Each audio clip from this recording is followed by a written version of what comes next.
भगवते वासुदेवाय।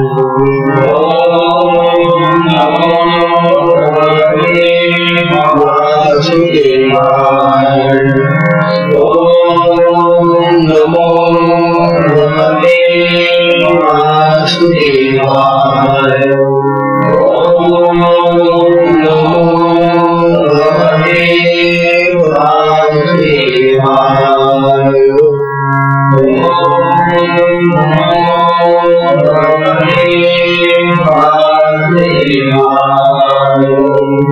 श्री सद्गुरुनाथ महाराज की जय।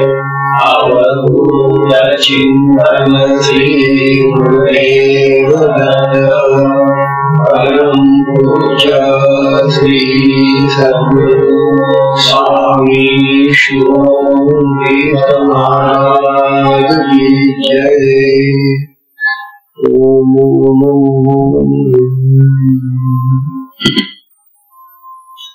ओम नारायणं पद्मभवं वसिष्ठं शक्तिं च तत्पुत्रपराशरं च व्यासं शुकं गौडपदं महान्तं गोविन्दयोगीन्द्रमथाशिशिष्यं श्रीशङ्कराचार्यमथास्य पद्मपादं च हस्तामलकं च शिष्यम् अस्मद्गुरुं सन्ततमानतोऽस्मि। श्रुतिस्मृतिपुराणानामालयं करुणालयं नमामि भगवत्पादं शङ्करं लोकशङ्करम्। शङ्करं शङ्कराचार्यं केशवं बादरायणम् सूत्रभाष्यकृतौ वन्दे भगवन्तौ पुनः पुनः। नित्यं शुद्धं निराभासं निराकारं निरञ्जनं नित्यबोधं चिदानन्दं गुरुं ब्रह्म नमाम्यहं। गुरुं ब्रह्म नमामि। ईश्वरो गुरुरात्मेति मूर्तिभेद विभागिनी व्योमवद्व्यक्तदेहाय दक्षिणामूर्तये नमः। दक्षिणामूर्तये नमः।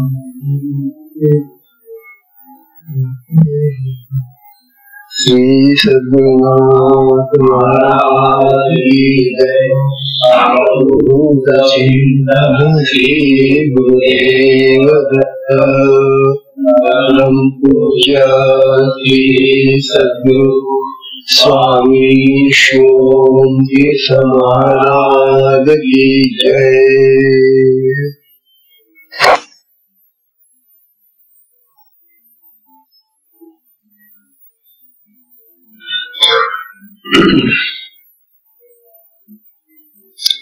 परम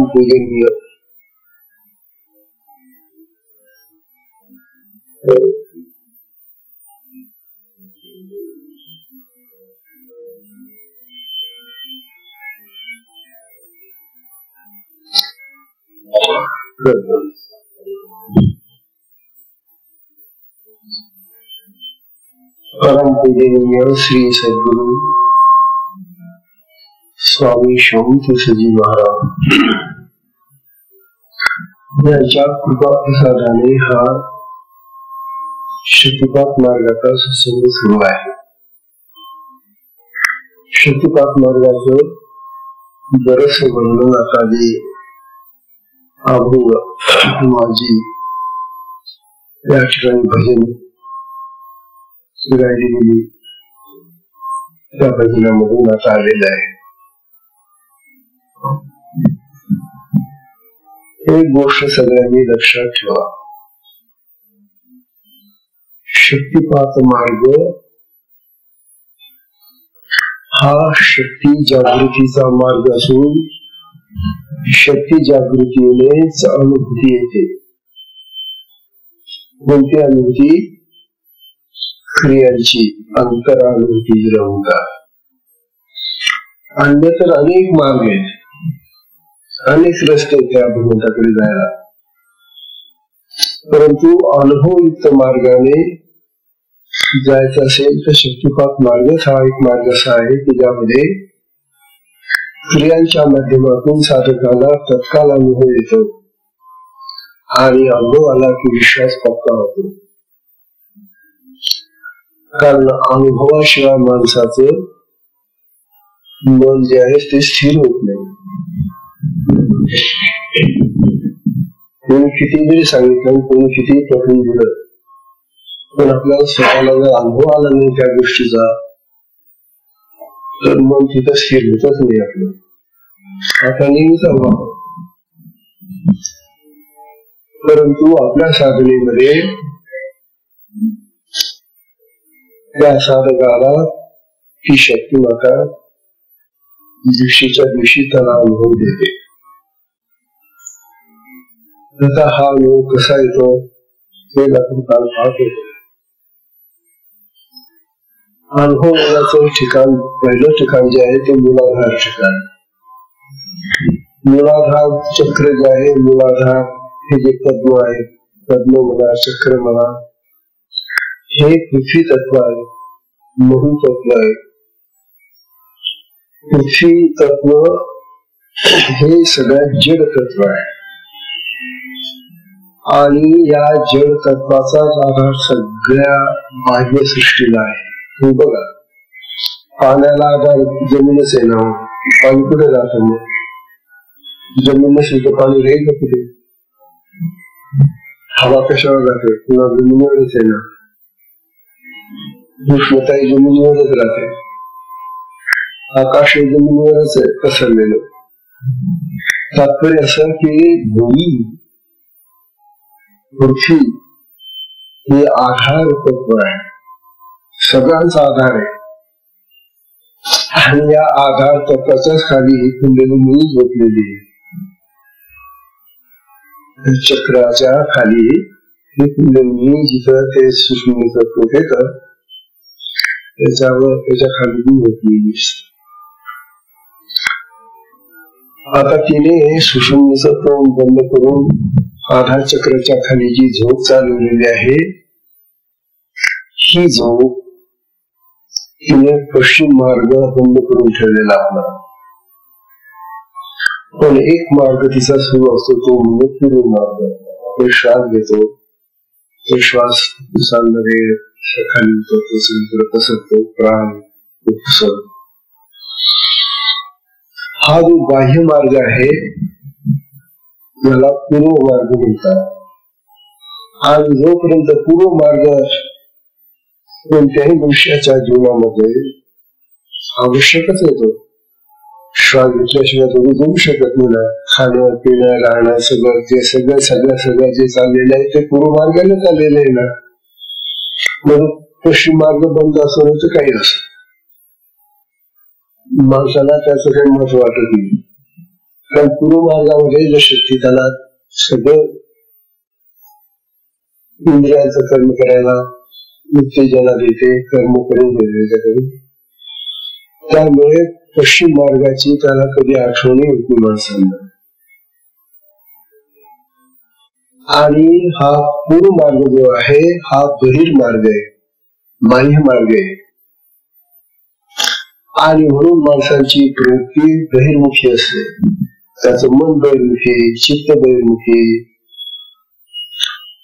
सगळी इंद्रिय बहिर्मुखी. त्याची डोळे बाहेरच पाहतात, कान बाहेरचं ऐकतात, नाक बाहेरचं वाद घेते, जीभ बाहेरचं सापटे खाते. तात्पर्य असं की मनुष्य बहिर्मुखीच राहतो जन्मधर्म. जर पश्चिम मार्ग खुला झाला नाही, जर ती कुंडलिनी त्या ठिकाणून जागृत होऊन त्या सुषुम्नेमध्ये चढली नाही तर तो मनुष्य पूर्वमार्गी राहतो. आणि मग पूर्वमार्गी राहणाऱ्या माणसाला बहिर्मुखी अंतर्मुखी होता येईल. हे जे बहिर्मुखी साधना करणारे अनेक भक्त लोक आहेत आपले, त्यांना तुम्ही किती सांगा की अरे मग थोडस ध्यान लाव, बेस साधनेला, हे कर ते कर, त्यांचं ध्यान लागत नाही. कारण बहिर्मुखी मनुष्य झाला की त्याचं सगळं अंतःकरण इंद्रिय जगाकडे वाहत, त्याच्या वृत्ती सगळ्या जगाकडे वाहतात. म्हणून तो अंतर्मुखी होईल कसा? आणि आत्मा तर अंतर्मुखानेच प्राप्त होणार आहे. तो बहिर्मुखी आहे, परंतु बहिर्मुखामध्ये विशाल असं जगत आहे, विशाल विश्व आहे. अशा विशाल विश्वामध्ये पसरलेला तो आत्मा तुम्हाला दिसेल कसा? तो सूक्ष्माती सूक्ष्म आहे. म्हणून अंतर्मुखी साधना ही साधकाला चटकन त्या सूक्ष्माती सूक्ष्म अशा चैतन्य स्वरूप आपल्याकडे चटकन घेऊन जाते. कारण ती जी कुंडलिनी शक्ती आहे ती आत्मशक्ती आहे. ती बहिर्मुखाने वाहत होती आणि अंतर्मुखाने काम करते, परंतु आतापर्यंत ती बहिर्मुखीच होती. एक गोष्ट लक्षात ठेवा, बहिर्मुखी असताना ती प्रसव क्रम काळातून काढला, ती निर्माण कार्य करते आपल्या देहामध्ये. नाना प्रकारचे संस्कार, विकार, नाना प्रकारचे निर्गुण काय काय निर्माण करते आपल्या देहामध्ये. हा तिचा प्रसव क्रम आहे, निर्मितीचा क्रम आहे. म्हणून बहिर्मुखी साधन जे जे लोक करतात त्यांना त्यांच्या अंतःकरणामध्ये अनेक प्रकारच्या कर्मामधून मिळालेले संस्कार संचित होतच राहतात. मग जन्मभर जर संस्कार संचित होत राहिले तर ते शुद्ध होईल कसं अंतःकरण करेल? आणि अंतःकरण जर शुद्ध झालं नाही तर तो आत्मराज भेटेल कसा? त्याचं प्रतिबिंब दिसेल कसं?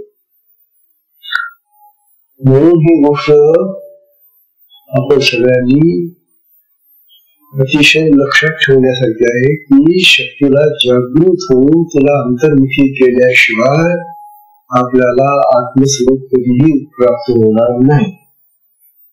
ते आत्मज्ञान कधीही प्राप्त होत नाही. लोक आत्मज्ञानाच्या गप्पा मारतात बहिर्मुखी असलेल्या, व्याख्यान देतील, प्रवचन करतील, ग्रंथ वाचून दाखवतील, काय वाटेल ते करतील. पण हा त्यांचा सगळा मार्ग शाब्दिक असतो. शब्द ज्ञानाने आत्मज्ञान होत नाही हे आपण कितीतरी वेळ पाहिले.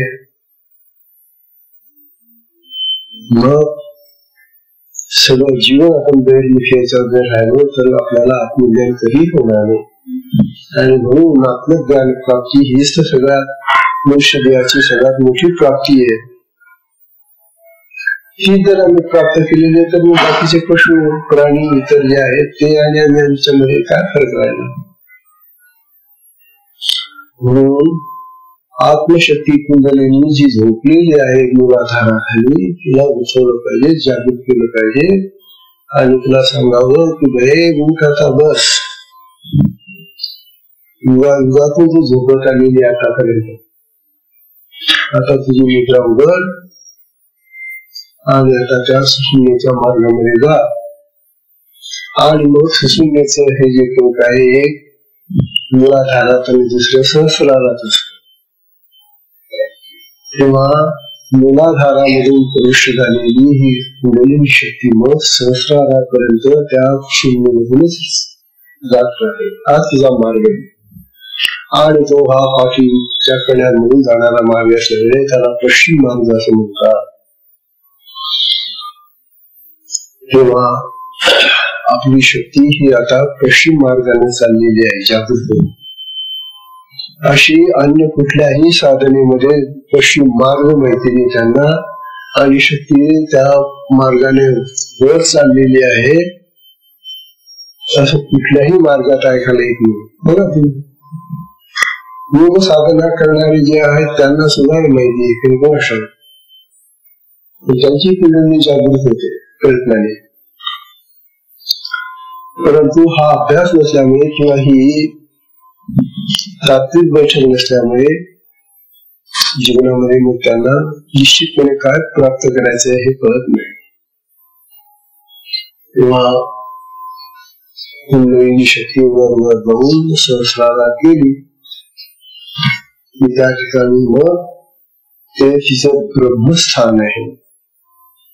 खाली हे जे सुषुम्नेचं टोक आहे ना, ते ब्रह्मविगर म्हणजे छिद्र,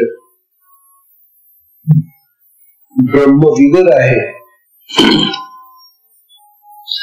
त्याला ब्रह्मविगर म्हणतात. आणखी काय म्हणतात?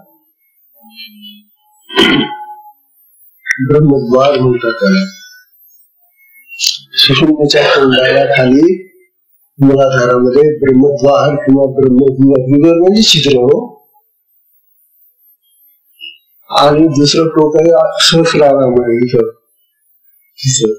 सुषुम्नेचं. मग ती शक्ती त्या ब्रह्मद्वारामधून ब्रह्मस्थानात येते. हे ब्रह्मस्थान आहे तिचं. आणि ब्रह्मस्थानी तो ब्रह्मा ते ब्रह्म, आत्मदेव ते ब्रह्म त्या ठिकाणी आहे. तो शिव म्हणा, ब्रह्म म्हणा, त्याला आत्मा म्हणा, काही म्हणतात, पण तो सहस्रारात असतो. आणि सहस्रारामध्ये ज्या वेळेला ही शक्ती जाते त्यावेळेला मग आपल्या शरीराच्या सगळ्या क्रिया बंद होऊन जातात. जशी जशी ती सहस्रारात जवळ जात जाईल, बघा हा एक फार सुंदर अनुभव आहे. ज्याला घ्यायचं असेल त्यांनी निशी घ्यावा. ही शक्ती सहस्रार चक्रा जवळ जवळ यायला लागली की तुमच्या सगळ्या नाड्या ढिल्या होत जातात. तुमच्या सगळ्या वासना संपलेल्या असतात. तुमच्या सगळ्या कामना, इच्छा काय ज्या असतील त्या सगळ्या गेल्या समा. हा फार महत्वाचा अनुभव आहे जीवनातला. आणि सगळ्या तऱ्हेनं तो मनुष्य मुक्त होत जातो, सुटत जातो या सगळ्या जगाच्या बंधनातून. आणि अतिशय एकांताचं, अत्यंत अलिप्ततेचं, अत्यंत असंगाचं असं स्वरूप त्याला प्राप्त व्हायला. कारण तो आत्मा असंग आहे. म्हणून ती शक्ती ज्या वेळेला त्या असंगाशी एकरूप होते आत्म्याशी, त्यावेळेला आपलं सगळं शरीर कार्य करण्याचं बंद होऊन जाते. बंद, इतकं बंद की त्याचा श्वास बंद, त्याचं रक्ताभिसरण बंद, त्याचं पचन बंद, त्याच्या नाड्या बंद, सगळं बंद. त्याला डोळे असून सुद्धा तो उघडत नाही. तो डोळे बंद, कानाला त्याला ऐकायला येत नाही, कान बंद, खाण्याची पुढे इच्छा होणार. अशा तऱ्हेनं त्याचे सगळे इंद्रियांचे व्यवहार बंद होऊन जातात. आणि यालाच मग पुढे समाधी असं नाव. ते मन नष्ट होऊन जात, चित्त समाप्त होऊन जात. अहंकार तर कधीच बुडालेला आहे. दृष्टाभाव आल्याबरोबर अहंकार गेला. तात्पर्य आपली ही जी सूक्ष्म इंद्रिय आहेत अंतःकरणातली, मन, बुद्धी, चित्त आणि अहम, ही समाप्त होऊन जातात. काय स्थिती असेल बघा त्याच्या योग्याची. आणि मग ती जी अवस्था प्राप्त होते तिलाच आपण समाधी असं नाव आहे. बरोबर.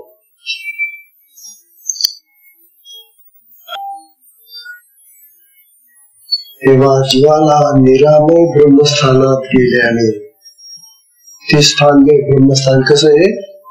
निरामय आहे. आमय म्हणजे कुठलाही त्या ठिकाणी मल नाही, अतिशय स्वच्छ आहे. हे जे सहस्रार चक्र आपल्या इथं पुस्तकामध्ये, ते अतिशय स्वच्छ शुद्ध आहे. मग त्याला शुद्ध करण्याचं काही कारणच नाही. बाकीच्या षटचक्रांना ती स्वच्छ करत गेलेली, म्हणून त्याला निरामय म्हटलेलं आहे. ब्रह्मस्थान जे आहे ते अत्यंत निरामय असं स्थान आहे. आणि निरामय स्थानात गेल्याशिवाय आत्म्याचा साक्षात्कार होत नाही. कारण तो आत्मा निरामय आहे. तो निरामय स्थानातच राहील ना. मग आत्म्याला एवढा सुद्धा डाग नाही, मळ नाही, काही नाही. असा हा जो आत्मा आहे त्या आत्म्याचं स्वरूप आपल्याला प्रगट होणं हे त्या ब्रह्मस्थानामध्ये शक्य आहे.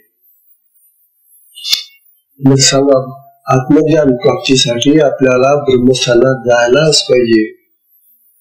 आणि आपल्याला जायला पाहिजे म्हणजे आपण कसं काय जाणार तिथं?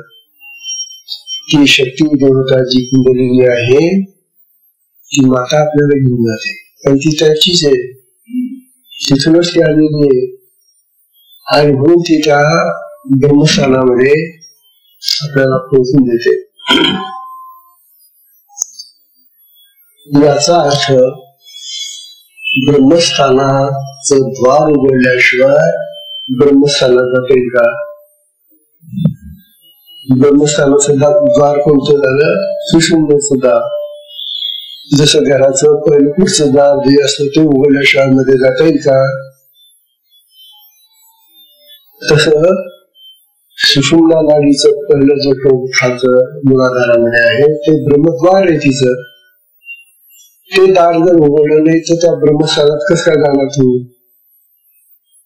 मग सांगा, शक्ती जागृतीची आवश्यकता आहे की नाही? आणि जर शक्ती जागृत झाली नसेल त्याची, म्हणजे त्याचं दार बंदच राहील ना. मग त्याला बाहेर मोठ्या बसून जावं लागेल.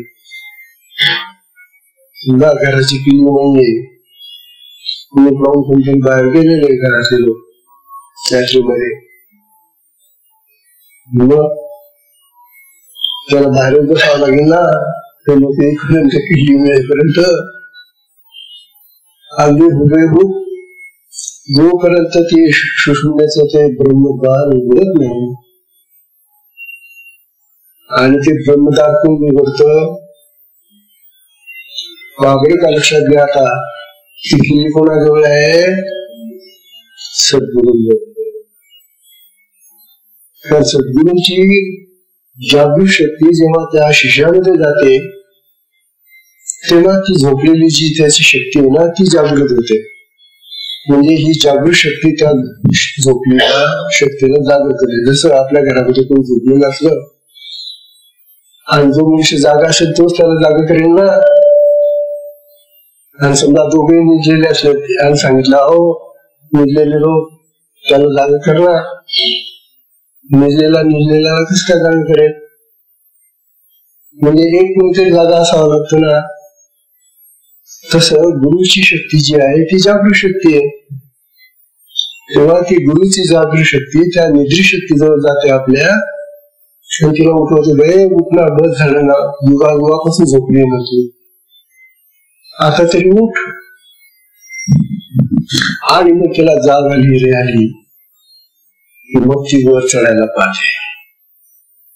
मग ते सुषुम्नेचं दार ते ठोके मारून उघडत असलं तर उघडणार का नाही? मग ते ब्रह्मविहार म्हणा, ब्रह्मद्वार म्हणा, ते उघडणं मग ती त्या मार्गाने, सुषुम्नेच्या मार्गाने ब्रह्मस्थानामध्ये म्हणजे सहस्राला जाऊन पोहोचते. आणि तिथं मग समाधी लागते. तिथं तो शिव आहे, तिथं तो आत्मा आहे, तिथं ते ब्रह्म आहे. हा विचार शक्तिपात साधनेच्या साधकांना माहिती असलाच पाहिजे, तरच त्याला ती साधना करण्याची गोडी लागेल. नुसतं काय बसलं काय क्रिया होता ना, काय करायचं त्या क्रिया? जर हा असा एवढा तात्विक वाचा साधकाला माहितीच नसेल तर तो त्या क्रिया नाही महत्व देत नाही. मग नाही झाल्या तर नाही झाल्या क्रिया, मग काय करायचं आपल्याला?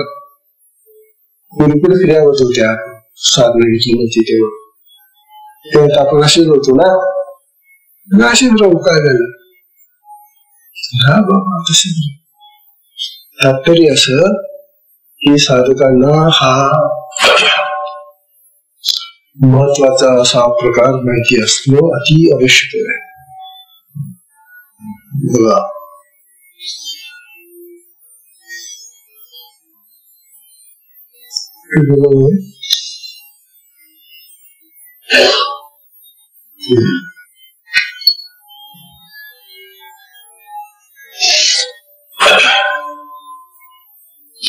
आणि जोपर्यंत ब्रह्मद्वार उघडत नाही, जोपर्यंत सुषुम्नेचं ते द्वार उघडत नाही, तोपर्यंत मोक्ष नेमकंच गेले. आत्मसिद्धी प्राप्त होणारच नाही त्याला. आत्मसिद्धी प्राप्त झाला मोक्ष नाही, म्हणजे मोक्षाची प्राप्ती नाही त्याला. जन्म मृत्यूच्या या चक्रापासून सुटकाही नाही. मग म्हणून ब्रह्मद्वार उघडून घेणं किती आवश्यक आहे हे बघा.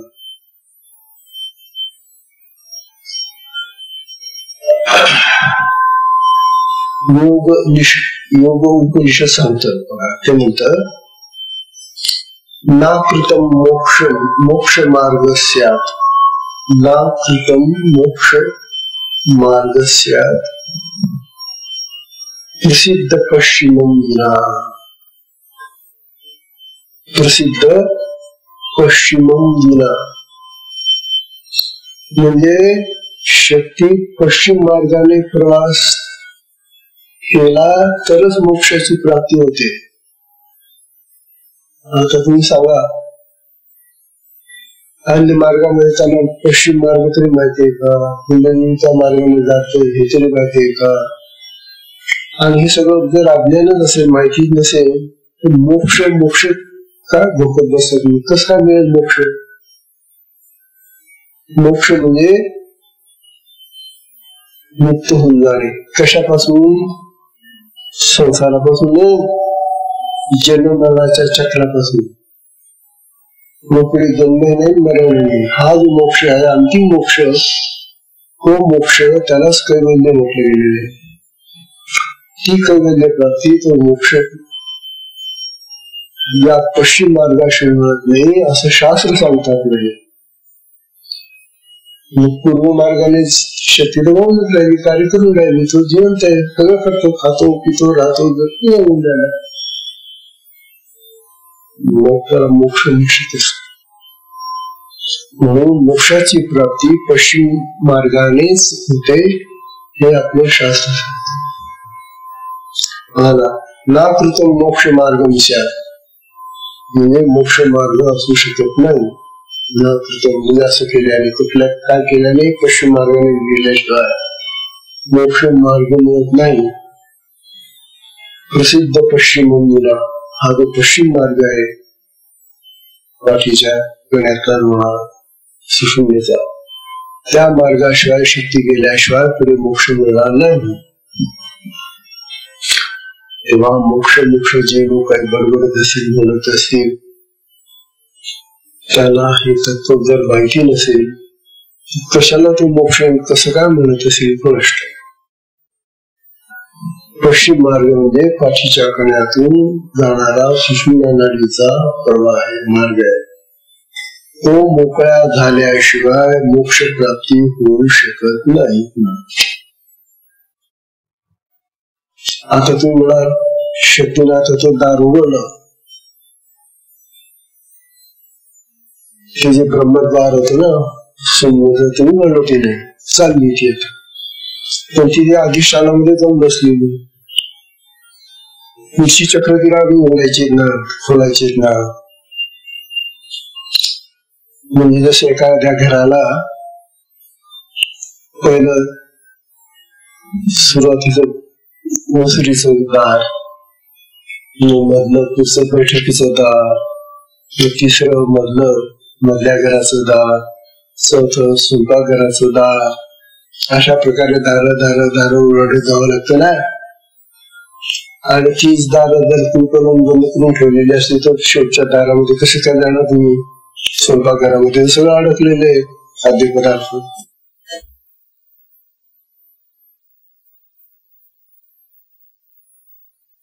ब्रह्मद्वारामधून शिरली तरी अधिष्ठानामध्ये जाऊन बसली, त्या अधिष्ठानाचं दार बंद असलं तर पुन्हा आणखी आली पाहिजे. तिथे तिला नाचावं लागतं, कुदावं लागतं, तिथे कार्य करावं लागतं, तिथे सगळे झाडं उपसावं लागतं, क्रिया करायला लागतात. तिला दार म्हणजे बंद होणं, तो मार्ग बंद होऊन जातो. असे हे चक्रामध्ये असलेले जे प्रतिबंध आहेत, अडथळे आहेत शक्तीच्या मार्गामध्ये, ते सगळे तिला काढावे लागतात. आणि असं प्रत्येकाचं ते उघडत नंतर मी ती सहस्रार क्षेत्रात जाते. मोठा प्रवास आहे तिचा. आणि आता हा जो पुढचा प्रवास आहे पूर्व भागाचा, तो मागचा आहे पश्चिम मार्गाचा. आता हा पूर्व भागाचा जो प्रवास आहे तो गुह्यस्थान, बेनी, हृदय, फुफ्फुस, कंठ आणि नाक असा सुरू जातो. असा येतो श्वास जातो किंवा उच्छ्वास टाकतो असा जातो. हे श्वसन आपलं सतत सुरू राहतं पूर्व मार्गाने. शरीराच्या पुढील भागातून हे सगळं चालू राहतं.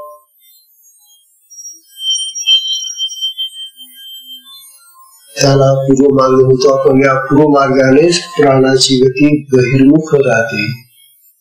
आता नक्की आहे त्याला पुढचा मार्ग आहे आणि तो बहिर्मुख आहे. पण आपले सगळे श्वास बाहेरून घेतो आणि पुन्हा बाहेरच ठेवतो ना.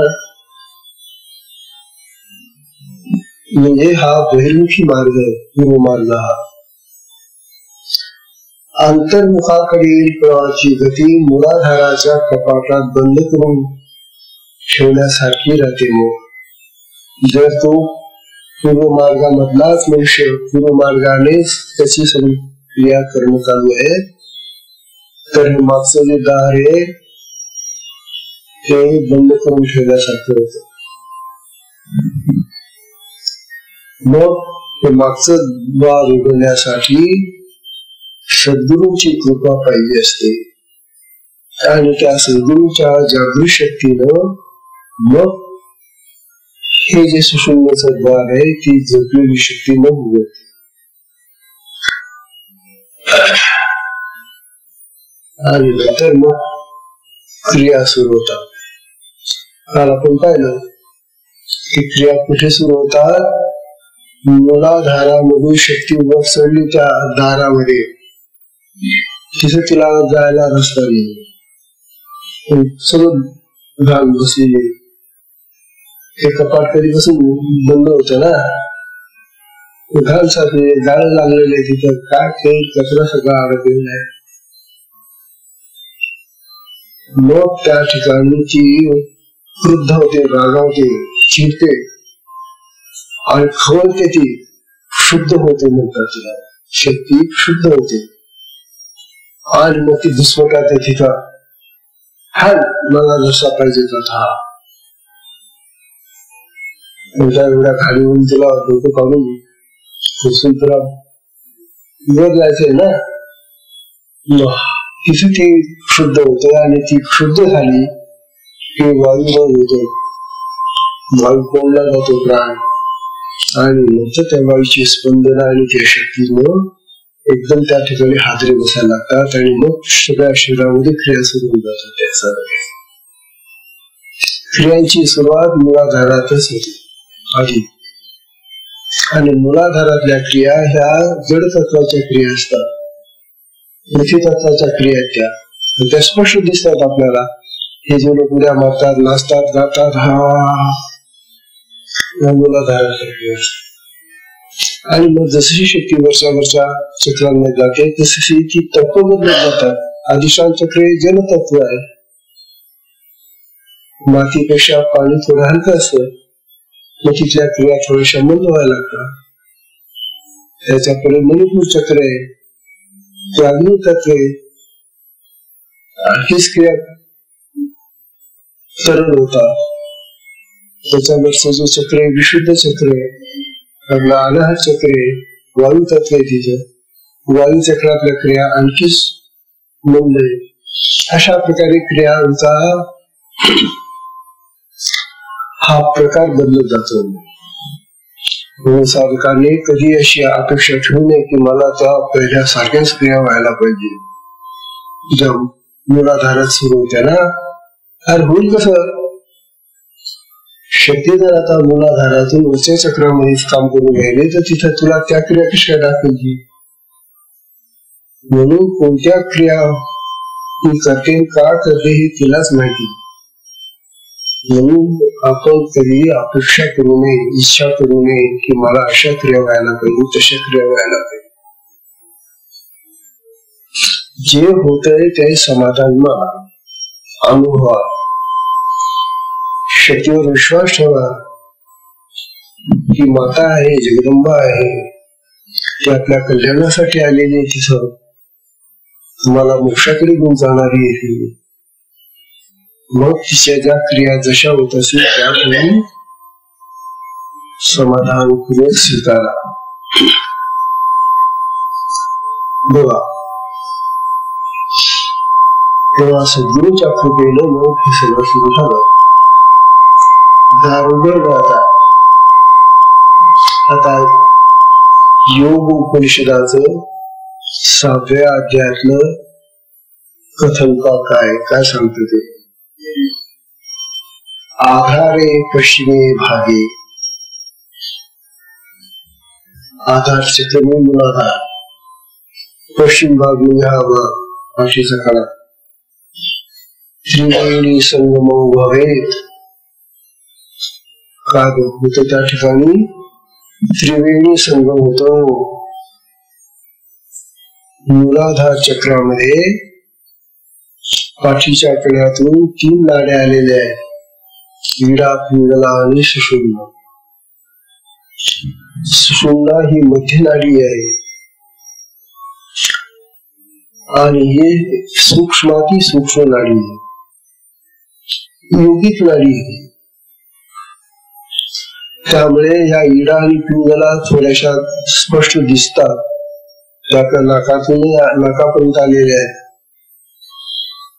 म्हणून इडा, पिंगला आणि सुषुम्ना या 3 नाड्या फक्त ब्रह्म स्थान, त्या विवरामध्ये ब्रह्मद्वाराच्याच ठिकाणी तुम्हाला पाहायला मिळतील. ते प्रयाग तीर्थ आहे बरं.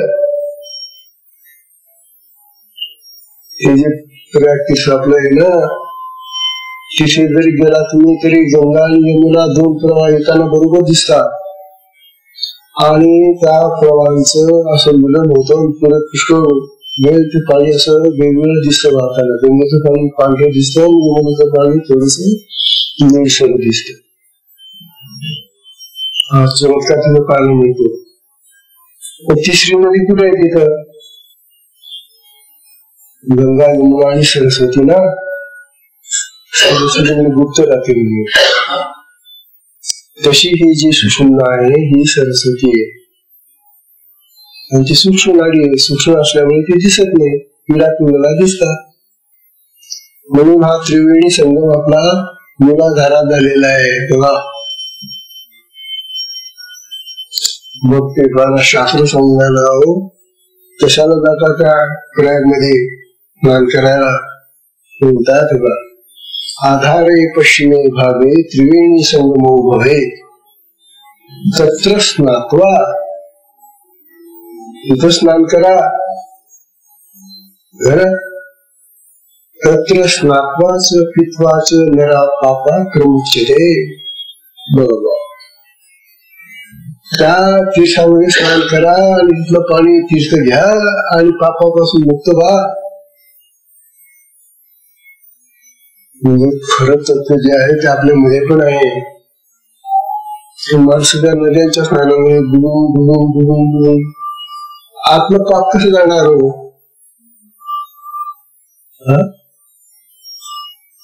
पाणी तर आहे तिथं, गंगा, यमुना आणि सरस्वती कुठून येत असेल बिचारी.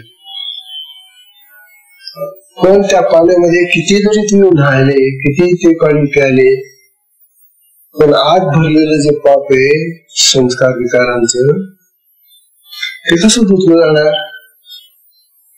फक्त शरीराचं वरचं जे कातड आहे त्याचं मळ स्वच्छ घालण्याशी होते, कपडे धुतले जातात बस. मग स्वच्छ झाले का तुम्ही? कोणत्याही तीर्थात स्नान करून आला तो स्वच्छ होऊन गेला. पण आपण मागून राहतो की बात आम्ही तीर्थ स्नान करून आलो, पवित्र झालो. रात भरलेली गाण सगळे. तेव्हा तात्विक बैठक नाही.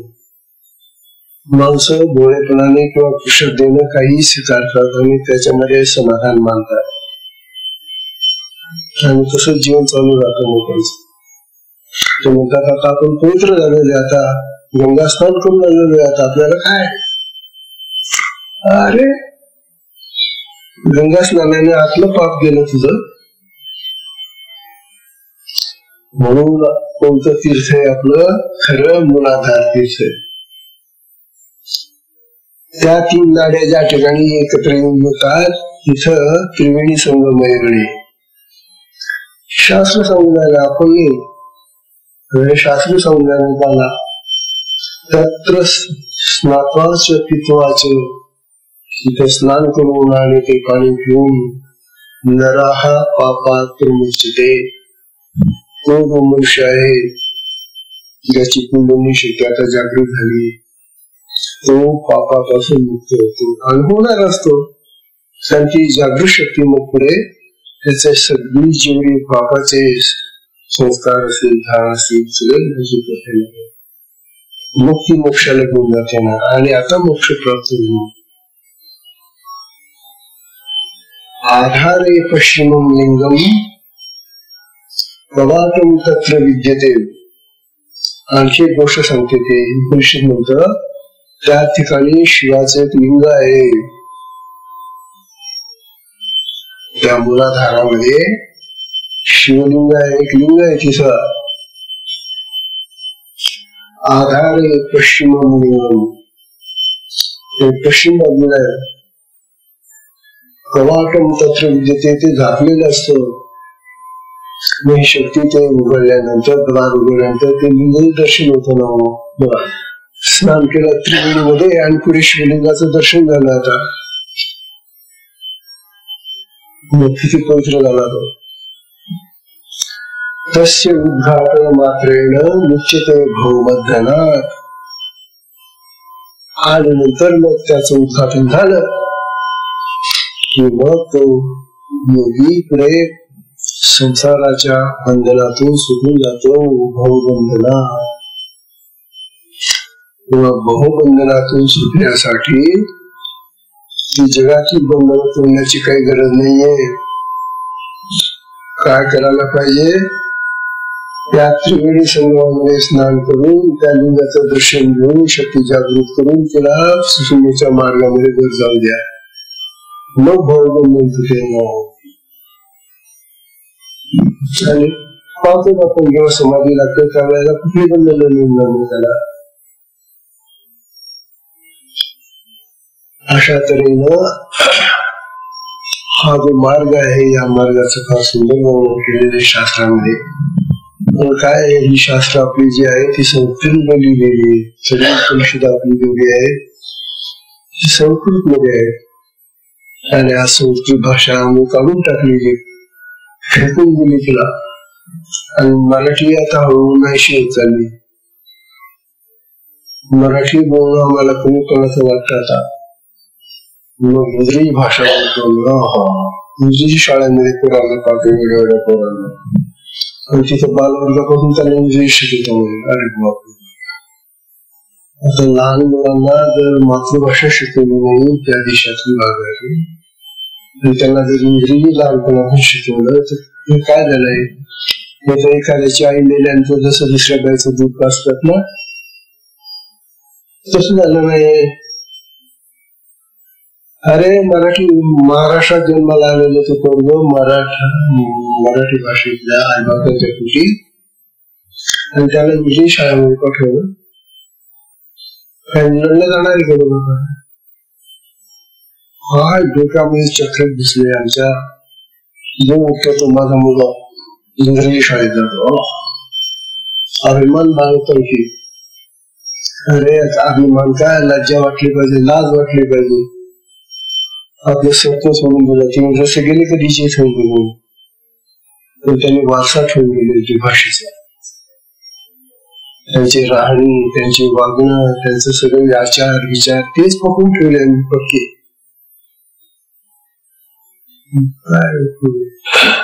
अशा प्रकारे योग विषयातील या श्लोकाचं विवरण आपण आलेले आहे. आता उद्यापासून आपल्याला शक्तिपात मार्ग साधनेने येणारे विविध अनुभव कोणते असतात त्या अनुभवासंबंधी पाहिजे. उद्यापासून विषय थोडासा बदलून क्रियांचं स्वरूप संपलं तेव्हा आजच्या सत्संगाला विश्राम देऊया. हरि ओम तत्सत.